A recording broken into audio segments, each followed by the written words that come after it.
La semaine de profil Frank Brunken, elle sera à nouveau très chargée au niveau des résultats. On a une batterie de résultats en Europe et notamment aussi en Belgique où on commence à entrer dans le vif du sujet.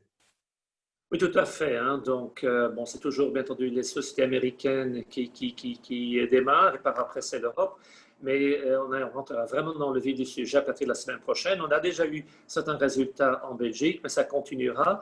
Cependant, je pense que la plus grande nouvelle pour revenir de la Banque centrale européenne, qui la semaine prochaine aura sa réunion avec les chiffres du PMI qu'on a vu justement aujourd'hui, qui étaient en dessous des attentes, mais tout le monde va regarder vers Francfort pour voir si Mme Lagarde va nous indiquer qu'elle va, on espère bien, rajouter encore une petite couche sur la flexibilité monétaire.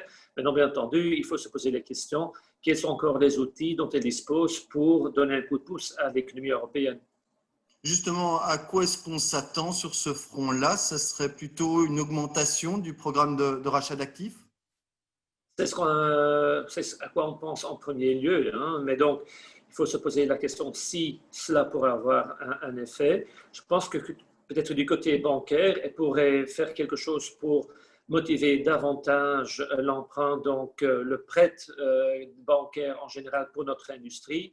Ça reste bien entendu une autre possibilité, mais la curiosité est en train de grandir forcément par rapport à leurs mesures.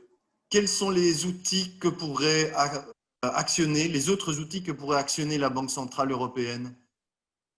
Ben, on parle bien entendu aussi, à l'instar de ce qui s'est produit aux États-Unis, que la Banque centrale européenne lancerait une autre politique inflationniste, à savoir de ne plus rester collé sur les 2%, mais à l'instar de la Federal Reserve, de dire on a été pendant tellement longtemps en dessous des 2%, qui est notre but, notre target.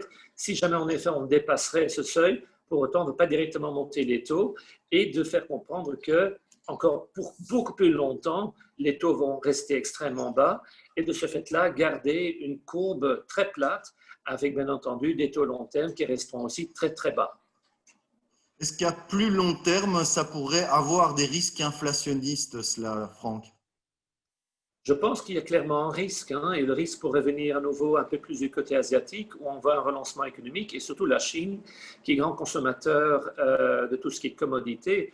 Si on voit où passe déjà le prix du cuivre, peut-être tout doucement, on va le ressentir dans tous les frais d'infrastructure, de construction et l'un dans l'autre, des niveaux de prix qui augmenteraient aussi en Europe. Ça reste à suivre, bien entendu. Cependant, tant qu'on n'a pas en effet vraiment fermé le gouffre entre notre production potentielle totale et où nous sommes aujourd'hui, qui est forcément ce gouffre agrandi après une récession, il reste de la marge avant qu'on ait vraiment des pressions inflationnistes. Donc, je pense qu'on a encore le temps.